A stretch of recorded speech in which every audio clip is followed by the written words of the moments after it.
الحمد لله رب العالمين والصلاة والسلام على سيد المرسلين وعلى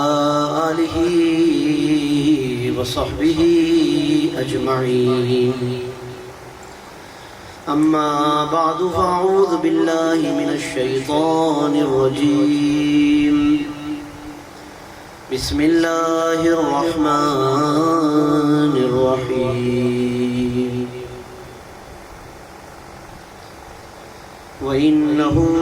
لتنزيل رب العالمين نزل به الروح الأمين على قلبك لتكون من المنذرين.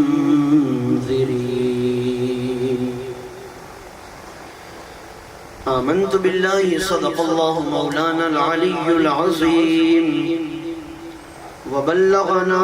رسوله النبي الكريم الأمين.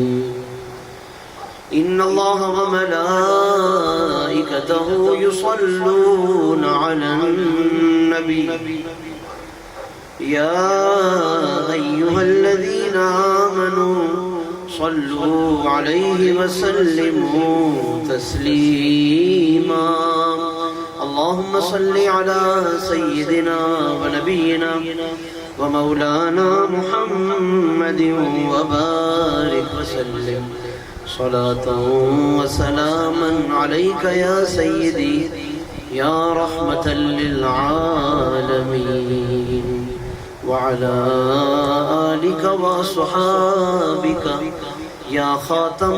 النبيين والمرسلين.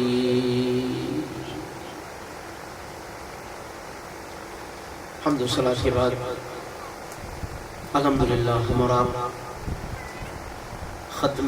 قرآن مجید کی اس بابرکت اور پرنور محفل میں شرکت کی یہ سعادت حاصل کر رہے ہیں، اور الحمدللہ ماہ رمضان کی پہلی شب سے جو قرآن مجید کی تلاوت کا یہاں پر آغاز ہوا، تو آج اس تلاوت کا اختتام ہوا، اور تراویح یعنی ختم القرآن یعنی قرآن مجید کی تلاوت آج 30 پارے الحمدللہ مکمل کیے گئے ہیں. تو اس بڑی عظیم الشان سعادت پر میں سب سے پہلے تو مبارکباد پیش کرتا ہوں ہمارے محترم مکرم سہیل شمس صاحب کو، ان کے اہل خانہ کو، کہ جنہوں نے اس خوبصورت تراویح کا اور محفل کا انعقاد کیا. اور اس کے بعد مبارکباد پیش کرتا ہوں ماشاءاللہ حافظ و قاری حضرت علامہ مولانا فرید الدین صدیقی صاحب کو، جو حافظ بھی ہیں، قاری بھی ہیں، عالم بھی ہیں، ثناخواں بھی ہیں، اور کئی خصوصیات کے حامل ہیں. اور انہوں نے الحمدللہ یہاں وقت دیا، میرے کہنے پر وہ راضی ہوئے اور ماشاءاللہ پابندی سے یہاں پر تلاوت فرمائی. اور آج حافظ صاحب کے والدین بھی یہاں پر موجود ہیں اس مجمع میں. والد صاحب ہمارے سامنے بیٹھے ہیں، والدہ ادھر خواتین میں موجود ہیں، ان کے اہل خانہ بھی دیگر افراد موجود ہیں. تو آج سب کے دل میں خوشی ہے. ہمارے سہیل شمس صاحب کے گھر والے بھی خوش ہیں اور ان کے اہل خانہ بھی خوش ہیں کہ اللہ پاک نے یہ سعادت عطا فرمائی. تو آج کی یہ محفل بنیادی طور پر ختم قرآن مجید کے سلسلے میں سجائی گئی ہے، کیونکہ قرآن مجید کی تلاوت کے اختتام پر اللہ رب العالمین کی جو رحمتوں کا نزول ہوتا ہے اور جو خاص برکتیں نازل ہوتی ہیں، اس کے لیے کچھ نہ کچھ اہتمام کرنا، دعاؤں کا اہتمام کرنا اور لوگوں کا جمع ہونا، یہ ایک پرانا طریقہ بزرگوں کا اور امت مسلمہ کا چلا آ رہا ہے. تو اسی کا یہ ایک تسلسل ہے کہ آج یہ ماشاءاللہ ایک محفل کا انعقاد ہے. اور ہمارے سہیل شمس صاحب ہر اہم موقع پر ماشاءاللہ اپنے اس گھر میں خاص طور پر محفل کا انعقاد کرتے ہیں. اور عموماً ان محافل میں ہمارے محترم سلمان گل نورانی، ہمارے بھائی عزیر عزیزی اور بھائی حسان بن خورشید اور ہمارے محترم حافظ کلیم اللہ صاحب عموماً یہاں جلوہ فرما ہوتے ہیں، اور انہی کی مختلف اشعار کی گونج میں یہ محفل ماشاءاللہ سجتی ہے اور اختتام پذیر ہوتی ہے۔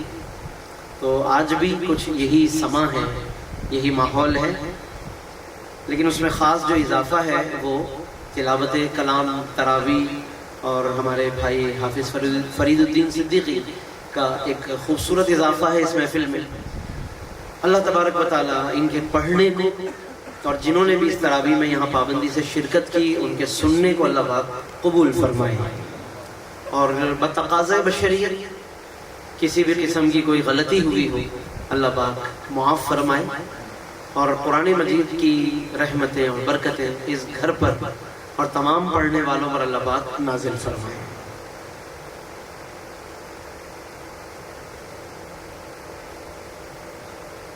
جی، اور میں جیسے مبارکباد پیش کی میں نے ہمارے حافظ صاحب کے والدین کو بھی، تو یقیناً یہ خاص طور پر ہمارے محترم غیاث الدین صدیقی صاحب کے لیے بہت اہم موقع ہے مبارکباد کا، کہ انہوں نے ایک تو اپنے بچوں پر اس طور پر بڑی محنت فرمائی کہ بہترین تربیت کی انہوں نے، اور دنیاوی علم سے بھی آراستہ کیا، دینی علم سے بھی آراستہ کیا۔ دنیاوی علوم کے اعتبار سے بھی ماشاءاللہ حافظ فرید صاحب بحریہ یونیورسٹی میں ہیں، اور بھی دیگر علوم حاصل کر رہے ہیں، اور دینی علوم کے اعتبار سے دورہ حدیث کر چکے ہیں،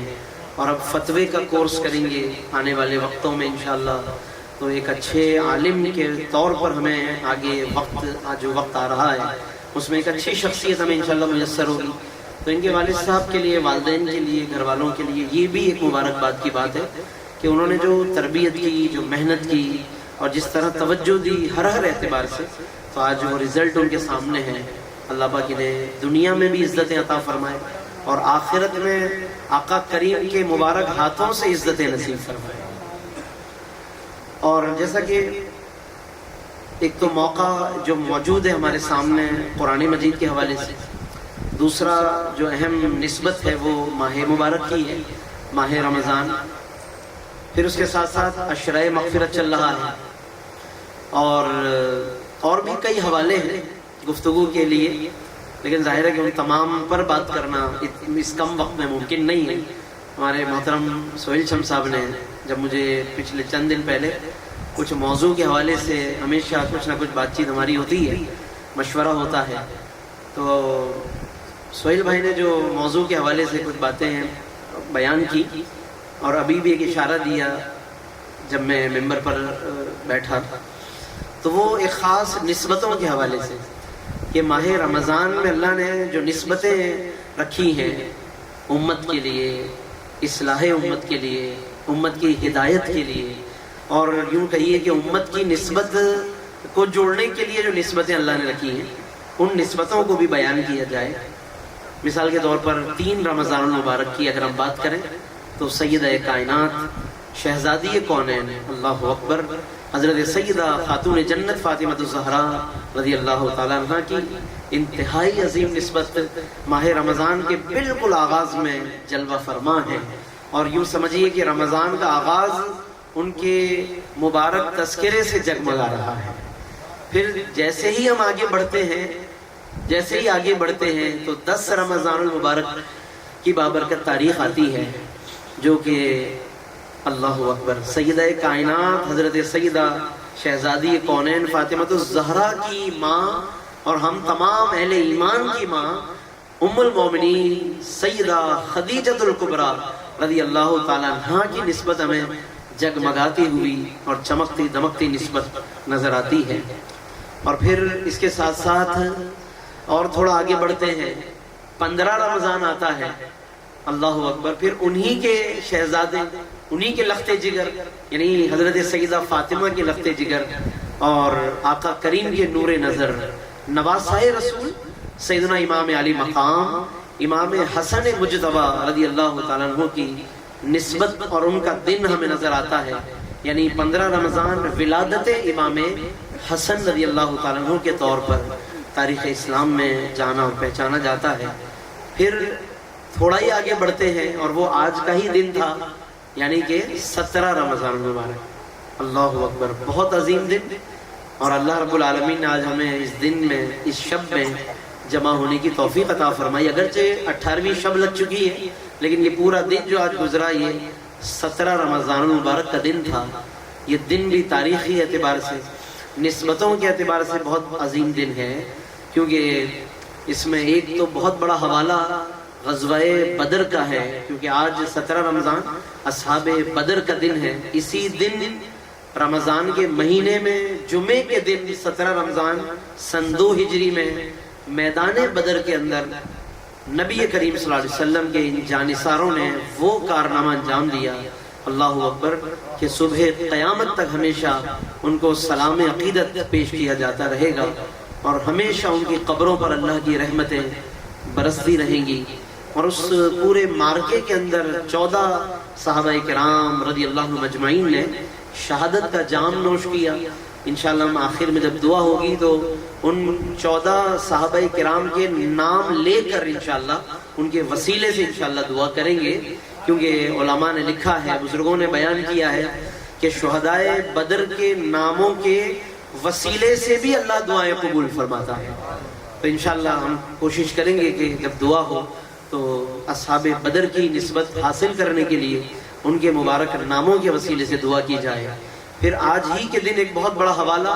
اور ایک بہت عظیم نسبت ہماری ماں، کل امت مسلمہ کی ماں، ام المومنین سیدہ عائشہ صدیقہ رضی اللہ تعالیٰ عنہا کا دن ہے آج۔ اللہ اکبر، کتنی عظیم نسبت ہے کہ آقا کریم جن سے براہ راست نکاح بھی فرمائیں، محبت بھی فرمائیں، اور آقا کریم صلی اللہ علیہ وسلم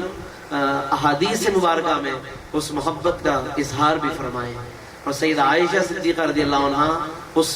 اس پر فخر بھی فرمائیں، اور اس فخر کا بھی وہ احادیث مبارکہ میں اظہار فرمائیں۔ تو آج 17 رمضان سیدہ عائشہ صدیقہ رضی اللہ تعالیٰ عنہا کا دن ہے، اور صدیقیت کی نسبت سے حضرت عائشہ صدیقہ ہیں، پھر یہاں پر حافظ صاحب بھی صدیقی ہیں، ہمارے سہیل شم صاحب کا جو پیر خانہ ہے وہ صدیقی ہے، ہمارے اور بہت سے حوالے ہیں یہاں پر صدیقیوں کے۔ تو 17 رمضان کی نسبت سے میں ایک اور نسبت کا حوالہ ذکر کر دیتا ہوں کہ میرے اور سلمان بھائی کے پیر و مرشد حضرت امام شاہ احمد نورانی صدیقی رحمت اللہ تعالی علیہ کا یوم پیدائش بھی آج 17 رمضان المبارک ہے، اور اس طور پر کئی جگہوں پر آج حضرت علامہ شاہ احمد نورانی رحمت اللہ علیہ کے لیے بھی فاتحہ کا اور محافل کا اہتمام ہوا، کئی جگہوں پر انتظام ہوا۔ تو آج یہ نسبت بھی ہمیں حاصل ہے الحمدللہ 17 رمضان کی، کہ وہ صدیقی ہیں، والد کی طرف سے بھی صدیقی ہیں، والدہ کی طرف سے بھی صدیقی ہیں، اور اللہ رب العالمین نے انہیں بھی کہ اللہ اکبر کیا رفتیں عطا فرمائی، کیا عزتیں عطا فرمائی، کیا مقام اور کیا رتبہ عطا فرمایا۔ پھر اس کے بعد ہم تھوڑا ہی آگے بڑھتے ہیں تو پھر جناب علی 20 رمضان آ جاتا ہے، یعنی آج 18ویں شب لگ چکی ہے، ابھی 2-3 دن کے بعد 20 رمضان کی تاریخ آ جائے گی۔ یہ تاریخ بھی معمولی تاریخ نہیں ہے، ان نسبتوں کو یاد رکھیے اور ان تاریخوں کا مطالعہ بھی کیجیے، اور اس کے ساتھ ساتھ ہم اپنے گھر والوں کو بھی ان تمام تاریخوں کا شعور ان تک پہنچائیں، تو یقیناً یہ ہمارے لیے بہت بڑی سعادت اور سرمایہ آخرت ہوگا کہ 20 رمضان کی جو تاریخ آ رہی ہے یہ تاریخ اسلام میں فتح مکہ کی تاریخ ہے۔ یہ وہ تاریخ ہے کہ جب اللہ کے نبی صلی اللہ علیہ وسلم فاتح مکہ کی حیثیت سے شہر حرم میں اور شہر مکہ میں داخل ہوئے ہیں، اور اللہ رب العالمین نے 20 رمضان کو آقا کریم صلی اللہ علیہ وسلم کو شہر مکہ عطا فرما دیا۔ اللہ اکبر، یعنی 17 رمضان کو اللہ نے میدان بدر آقا کو عطا فرمایا ہے 2 ہجری کو، اور پھر اس کے بعد 8 ہجری کو 20 رمضان میں اللہ نے شہر مکہ آقا کو عطا فرما دیا ہے۔ وہی شہر حرم، وہی شہر مکہ کہ جہاں سے 6 سال پہلے رسول پاک صلی اللہ علیہ وسلم، 8 سال پہلے رسول پاک صلی اللہ علیہ وسلم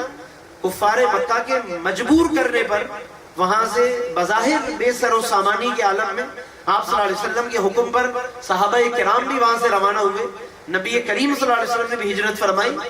اور اس وقت کے حالات کو دیکھ کر کوئی سوچ بھی نہیں سکتا تھا کہ اس وقت جو یہ اس قدر بے سر و سامانی کے عالم میں ہجرت ہو رہی ہے، اپنے گھر بار کو بھی چھوڑ دیا ہے، زمینوں کو بھی چھوڑ دیا ہے، اور سب کچھ چھوڑ چھاڑ کر اب یہ سب کے سب مدینہ شریف کی طرف چل پڑے ہیں۔ یہ کچھ ہی عرصے کے بعد، چند ہی برسوں کے بعد یہ فاتح بن کر مکے کے اندر داخل ہو جائیں گے اور اسی شہر مکہ کو فتح کر لیں گے۔ اور یہاں کے رہنے والے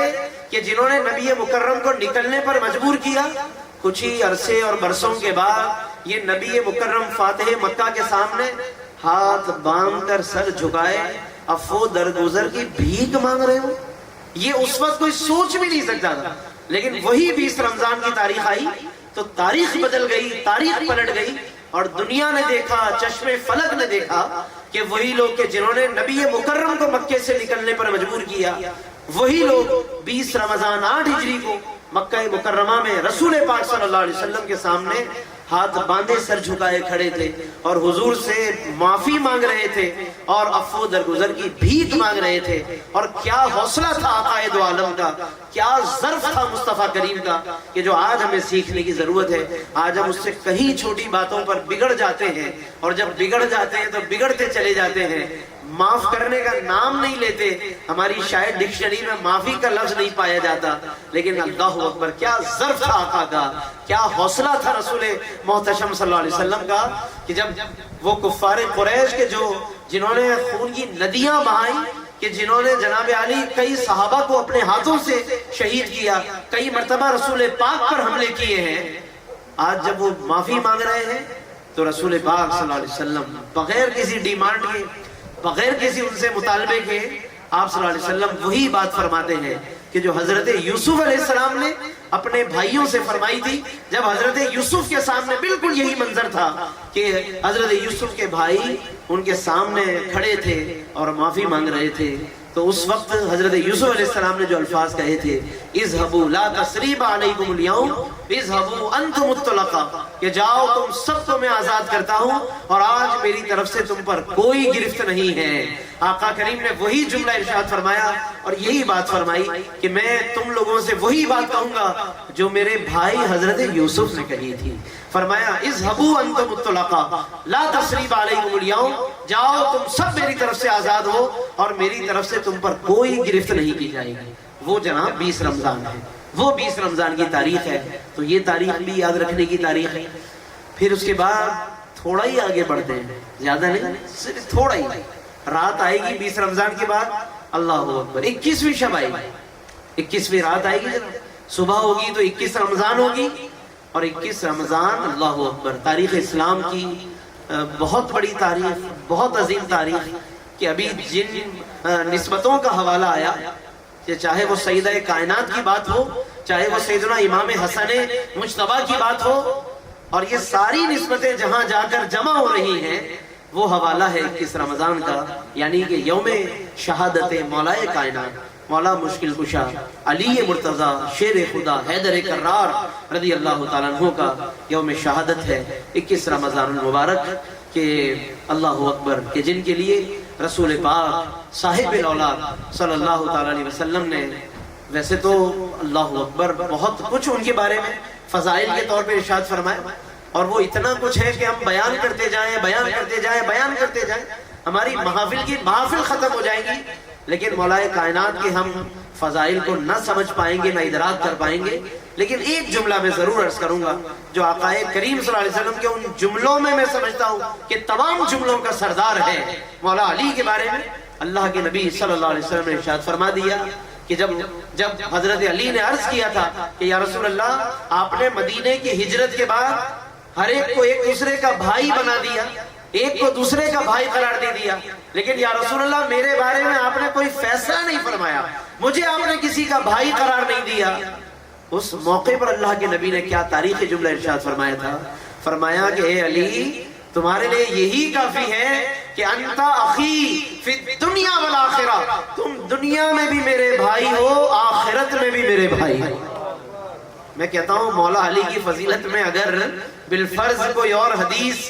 نہ بھی ہوتی، ان کی فضیلت میں کوئی اور روایت نہ بھی ہوتی، مولا کے لیے یہی جملہ اللہ کے نبی کا کافی تھا کہ تم دنیا میں بھی میرے بھائی ہو، آخرت میں بھی میرے بھائی ہو۔ اور میں ادب کی ایک بات عرض کرتا چلوں کہ آقا نے تو انہیں بھائی کہا ہے، لیکن کبھی مولا علی نے پلٹ کر نبی کو بھائی نہیں کہا۔ یہ سیکھنے کی بات ہے، یہ ادب کی بات ہے۔ آقا کا وہ اختیار ہے، وہ آقا کا مقام ہے کہ وہ جس صحابی کے لیے چاہیں بھائی کا لفظ استعمال فرما لیں۔ آپ صلی اللہ علیہ وسلم پیار سے یہ لفظ استعمال فرمایا کرتے تھے۔ حضرت عمر فاروق کے لیے بھی یہ بھائی کا لفظ حدیث میں آتا ہے۔ عمرے کے لیے جب حضرت عمر فاروق نے جانے کا ارادہ کیا اور حضور کی بارگاہ میں اجازت کے لیے آیا، یا رسول اللہ میں عمرے پر جانا چاہتا ہوں، آپ اجازت مرحمت فرمائیں۔ حضور علیہ السلام نے نہ صرف یہ کہ اجازت دی عمرے پر جانے کی،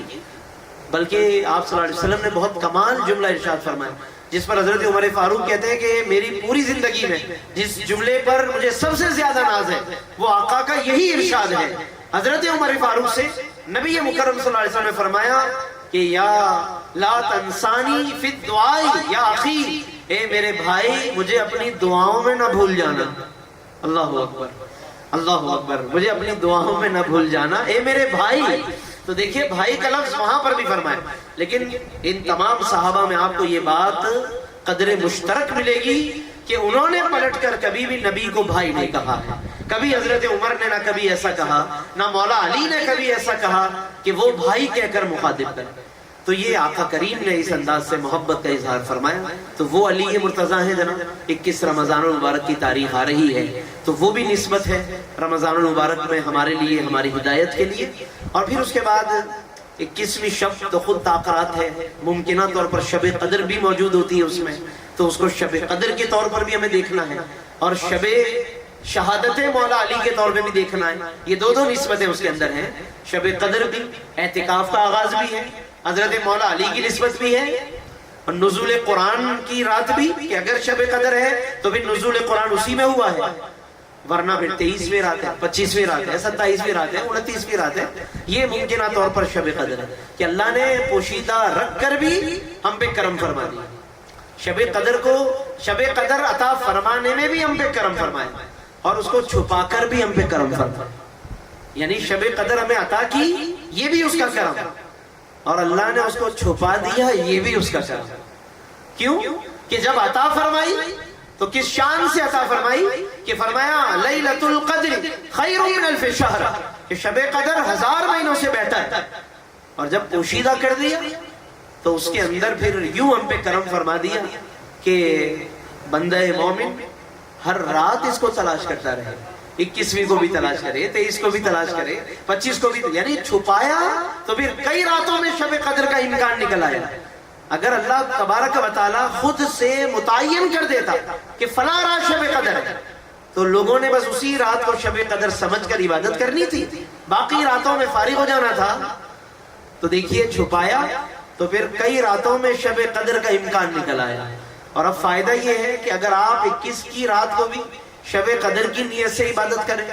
23 کی رات کو بھی شب قدر کی نیت سے عبادت کریں، 25 کو بھی شب قدر کی نیت کر کے عبادت کر لیں، 27 کو بھی 29 کو بھی شب قدر کی رات کی نیت سے عبادت کر لیں، وہ رب اتنا کریم ہے کہ اس نیت کے ساتھ عبادت کرنے پر ان تمام تاقراتوں میں اللہ شب قدر کا ہی ثواب عطا فرمائے۔ وہ اتنا کریم ہے جناب، آپ نیت تو کریں، آپ اہتمام تو کریں نا شب قدر کا، تو یہ جناب آگے تو پھر ایک جہان ہے نسبت ہوتا۔ اس لیے میں نے ایک جگہ تقریر کرتے ہوئے ایک بات کہی، وہ ابھی یاد آ گئی تو یہاں پر بھی عرض کر دیتا ہوں کہ ویسے ہمیں جیسے کوئی گفٹ دیتا ہے تو بعض اوقات ایک گفٹ ہوتا ہے، جب اس کو ہم کھولتے ہیں تو وہ ایک ہی گفٹ ہوتا ہے۔ ہم نے جب اس باکس کو کھولا تو اندر سے کوئی ایک چیز برآمد ہوئی اور وہ ہمارے جناب ہمارے سامنے یا ہمارے نزدیک وہ ایک گفٹ قرار پائی۔ لیکن کبھی کبھی کچھ دوست ایسے بھی ہوتے ہیں، کچھ ایسے بھی کرم فرما ہوتے ہیں کہ وہ ایک جب گفٹ پیک دیتے ہیں، کہنے کو ایک پیک ہوتا ہے مگر جب اس کو ہم کھولتے ہیں تو اس میں کئی چیزیں نکل آتی ہیں، ہماری زندگی میں کام آنے والی کئی فائدے کی چیزیں اندر رکھی ہوتی ہیں،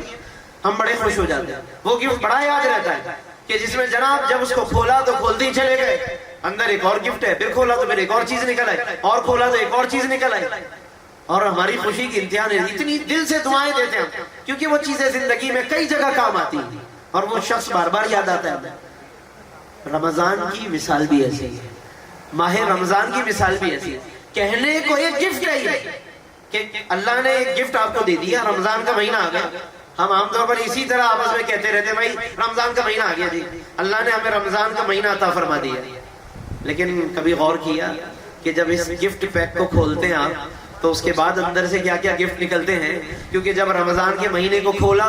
تو اندر سب سے بڑا گفٹ تو یہ ہے کہ اللہ نے فرمایا شہر رمضان الذی انزل فیہ القرآن، فرمایا کہ رمضان کا مہینہ وہ مہینہ ہے کہ جس میں اللہ نے قرآن نازل فرمایا. تو یہ ایک گفٹ کیا آیا، اس کو کھولا تو اندر سے قرآن نظر آ رہا ہے. اللہ اکبر. پھر اور کھولا تو فرمایا یا ایھا الذین آمنوا کتب علیکم الصیام، اے ایمان والو ہم نے تم پہ روزے فرض فرما دی. یعنی اسی مہینے میں روزے اللہ نے عطا فرمائے، وہ خود ایک گفٹ ہے. پھر اور آگے بڑھے، ہم نے اور کھولا، اللہ نے فرمایا انا انزلناہ فی لیلۃ القدر، ہم نے اس قرآن کو شب قدر میں نازل فرمایا. پتہ چلا کہ شب قدر بھی اللہ نے اسی میں رکھی ہوئی ہے. یعنی یہ گفٹ کھولتے جا رہے ہیں، اندر سے گفٹ نکلتے ہی جا رہے ہیں. رمضان جناب ایک رمضان کیا ہے، کئی گفٹ کا مجموعہ ہے. قرآن بھی ہے، روزے بھی ہیں، اور جناب اس میں تراویح بھی ہے. تراویح کیونکہ قرآن اللہ نے نازل کیا تو اس کو پڑھنے کے لیے بھی پورا اہتمام عطا فرمایا. حالانکہ اللہ چاہتا تو بس قرآن نازل فرما دیتا، اس کے پڑھنے کا یہ انتظام اللہ پاک کائنات میں جاری نہ فرماتا. لیکن رب کا طریقہ دیکھیے، رب کا کرم دیکھیے اس امت پر. قرآن بھی نازل کیا، پھر اس کو پڑھنے کے لیے لوگوں کو پابند کرنے کے لیے تراویح کی ایک سنت بھی ہمیں عطا فرما دی. یہ بھی اللہ کا انعام اور تحفہ ہے بہت بڑا. تراویح، پھر روزہ جیسے میں نے عرض کیا ایک تحفہ ہے، تو روزے کے ساتھ سحری اور افطاری جوڑ دی. تو سحر و افطار بھی اللہ کا انعام، یعنی وہ بھی گفٹ ہے. سحر بھی، افطار بھی، روزہ خود، پھر قرآن، پھر تراویح، پھر شب قدر، پھر تعطرات، پھر اعتکاف. کہاں تک گنے گی ابھی ان تحائف. اور یہ تو خالی ابھی تو میں نے لفظ کہے، ان کی فضیلتیں آپ پڑھیں جناب حدیثوں. آقا کریم نے ان میں سے ایک ایک تحفے کے بارے میں، ایک ایک نعمت کے بارے میں کس کس طرح آقا نے شان و عظمت بیان فرمائی. میں صرف ایک جھلک دکھا دیتا ہوں چلے، تاکہ باقی نعمتوں کا اندازہ کر لیں آپ. میں صرف ایک جھلک کے لیے ایک دو باتیں عرض کر رہا ہوں حدیث سے، کہ جب حضور علیہ السلام نے کسی کو افطار کرانے کی فضیلت بیان فرمائی اور اس میں فرمایا کہ افطار کرانے کی رغبت دلائی، تو صحابہ نے عرض کیا کہ یا رسول اللہ ساز و سامان نہیں ہوتا کہ ہم کسی کو افطار کرا سکیں. تو اب یہ ساری جو آپ نے فضیلت بیان فرمائی کہ اس میں جنت بھی ہے، اس میں اللہ پاک جہنم سے بھی آزاد کر دیتا ہے، اور بھی دیگر فضیلتیں ہیں افطار کرانے والے کی، تو یا رسول اللہ ہمارے پاس تو بعض اوقات اتنا ساز و سامان نہیں ہوتا کہ ہم کسی کو اچھی طرح افطار کرا سکیں. تو یا رسول اللہ ہم پھر کس طرح یہ فضیلت حاصل کر سکیں گے؟ تو کیا فرمایا تھا حضور علیہ السلام؟ حضور علیہ السلام نے فرمایا کہ یہ فضیلت تو اس شخص کو بھی حاصل ہو جائے گی جو کسی کو ایک گھونٹ پانی کا پلا کر افطار کرا سکتا ہو. فرمایا اللہ اسے یہ فضیلت اس شخص کو بھی عطا فرما دے گا. اور فرمایا کہ جو پیٹ بھر کر اگر افطار کرائے گا اسے تو اللہ میرے حوض کوثر سے وہ جام عطا فرمائے گا کہ پھر کبھی وہ پیاسا نہیں ہوگا. یعنی گھونٹ پلانے پر بھی اللہ پاک نے وہ انعام دی ہے. تو میں اس لیے عرض کر رہا ہوں کہ یہ اللہ کے وہ انعامات ہیں جناب رمضان کے مہینے میں کہ ہم جس کا اندازہ نہیں کر سکتے. اور ایک بلکہ انعام رہ گیا اچانک ذہن میں، وہ بھی آ گیا کہ اولہ رحمت واوسطہ مغفرت وآخرہ عتق من النار، کہ رمضان کا پہلا عشرہ عشرہ رحمت، دوسرا عشرہ مغفرت، تیسرا عشرہ نجات یعنی جہنم سے آزادی کا عشرہ. یہ خود ایک انعام چھپا ہوا ہے اندر. اور ابھی جو عشرہ چل رہا ہے یہ عشرہ مغفرت چل رہا ہے. اس لیے دوستو کوشش کریں کہ ان نسبتوں کو بھی یاد رکھیں. ان نسبتوں کا مقصد یہ ہے بیان کرنے کا کہ ہم ان سے سیکھیں، ہم اپنی زندگیوں میں آراستہ کریں. ان نسبتوں کی جو پیغامات ہیں اس کو اپنی زندگی میں آراستہ کریں، اپنی زندگی کو ان پیغامات سے آراستہ کریں. مثال کے طور پہ حضرت سیدہ کائنات کی اگر بات کریں، 3 رمضان سیدہ فاطمہ الزہرا رضی اللہ تعالیٰ عنہا کی، تو اب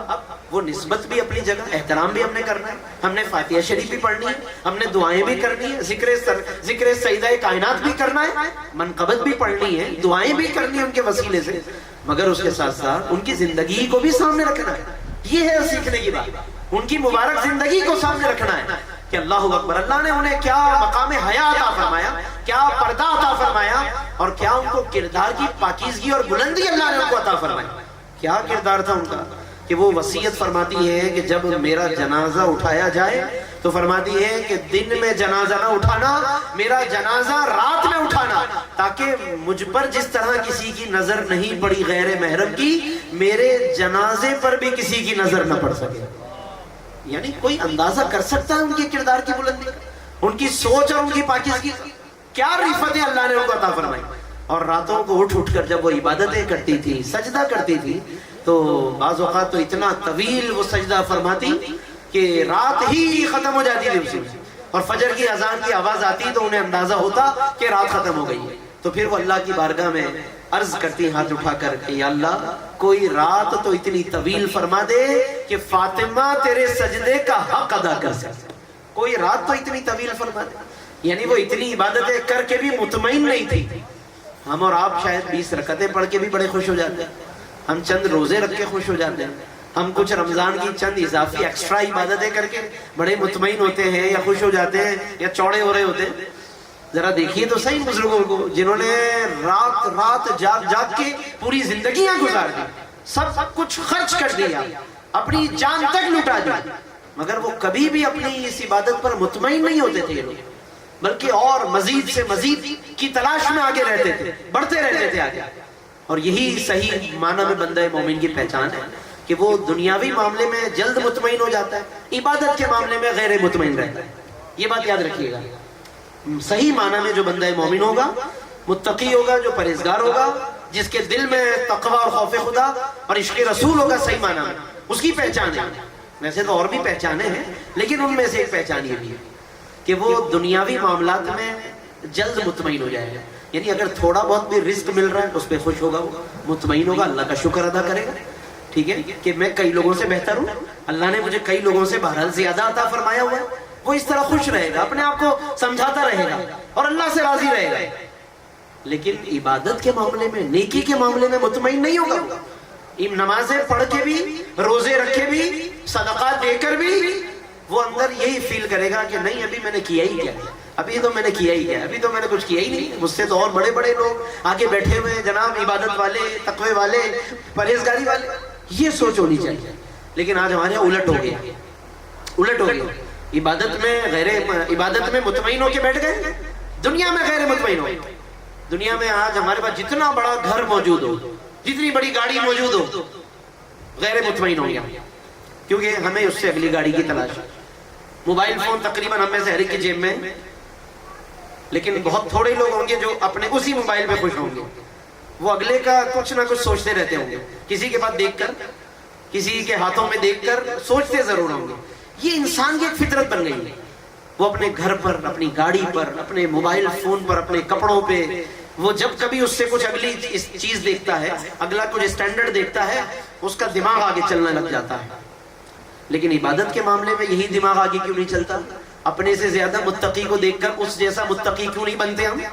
اپنے سے زیادہ نیک کو دیکھ کر ویسا نیک کیوں نہیں بنتے ہم؟ وہاں تو کہتے ہیں کہ نہیں بھائی یہ تو بس اللہ والوں کی بات ہے جی، نہیں نہیں یہ تو بس آپ لوگوں کا ایک الگ ہی مقام ہے جناب، یہ تو عبادت ہے بس آپ لوگوں کا کام ہے، ہم گناہگار لوگ ہیں، یہ کہہ کر لوگ نکل جاتے ہیں، گناہگار کہہ کر نکل جاتے ہیں سارے۔ بھائی وہاں آپ گناہگار بن جاتے ہیں اور دنیا میں بڑے ایکسپرٹ ہوتے ہیں آپ۔ تو بہرحال یہ سمجھنے کی بات ہے، رمضان کی ساعتوں میں یہ باتیں جلد سمجھ میں آتی ہیں، کیونکہ ہم عبادت کو رمضان میں بہت قریب سے دیکھ رہے ہوتے ہیں، ہم قرآن کا ذوق بہت زیادہ دل میں محسوس کر رہے ہوتے ہیں، اس لیے اگر یہ ذوق تسلسل پا لے تو کیا ہی بات ہے، یہی ہمیں رمضان کی ساعتوں میں سمجھنا چاہیے۔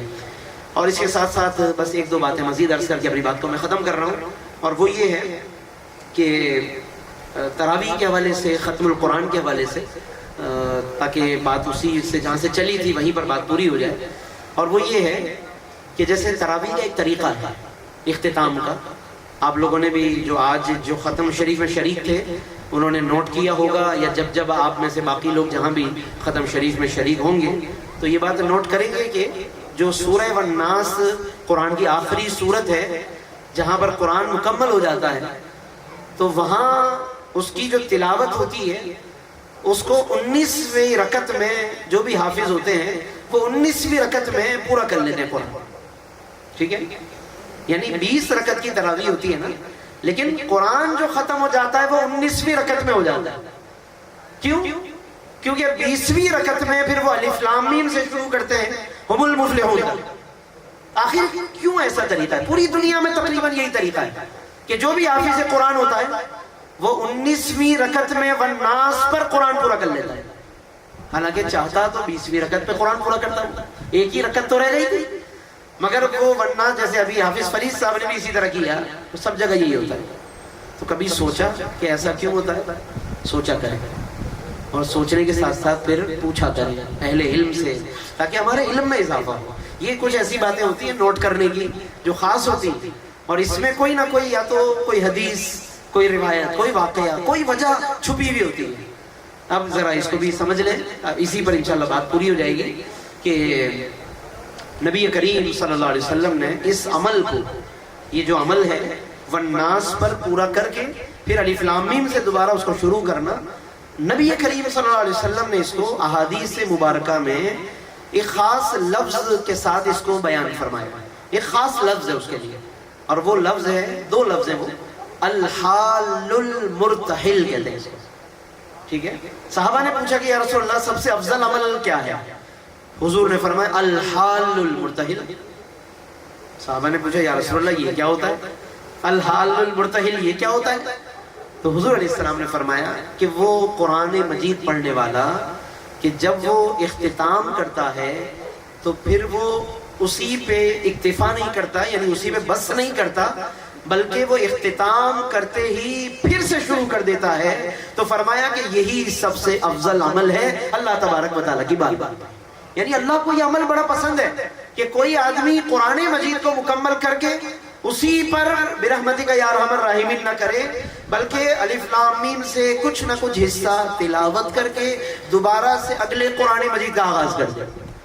دوبارہ اگلے قرآن کا آغاز کر دے. یہی وجہ ہے کہ پوری امت مسلمہ میں تراویح میں یہ طریقہ رائج ہے. اور ایک بات میں اور بتا دوں، یہ صرف تراویح میں ضروری نہیں ہے ایسا. آپ لوگ بھی جب اپنا قرآن مجید مکمل کریں، گھر میں خواتین یہاں پر بیٹھی ہیں سن رہی ہیں، گھروں میں خواتین جو تلاوت کریں، آپ حضرات بھی مساجد میں گھروں میں ختم قرآن فرمائیں. تو جب والناس پر آپ پہنچیں تو صرف والناس پہ قرآن بند نہ کریں، بلکہ اس کے بعد اگلا کچھ نہ کچھ تلاوت فرما لیا کریں. عام طور پہ جو طریقہ ہے وہ ہم المفلحون تک اس کو پڑھا جاتا ہے تاکہ فلاح کی بات پر اختتام پذیر ہو جائے اور وہیں پر قرآن مجید مکمل ہو جائے. لیکن اگلے گویا تلاوت کی بنیاد بھی پڑ جاتی ہے، اگلی تلاوت کا آغاز ہو جاتا ہے. تو اس لیے یہ ایک سنت بھی ہے، نیک فالی بھی ہے کہ مولا میں نے قرآن پورا کیا ہے لیکن اگلے قرآن کا بھی آغاز کر دیا ہے، مولا مجھے دوبارہ پھر اسی طرح اس کو پڑھنے کی توفیق عطا فرما. تو اس لیے یہ بڑی سعادت کی بات ہے. کوشش کیجئے، آخری بات عرض کر رہا ہوں بس، کہ کوشش کیجئے رمضان کے مہینے میں قرآن مجید سے تعلق مضبوط ہو، کیونکہ اللہ نے قرآن کے نزول کے لیے رمضان ہی کا مہینہ منتخب فرمایا. آخر کوئی وجہ ہے کہ اللہ نے کوئی اور مہینہ نہیں چنا اس کے لیے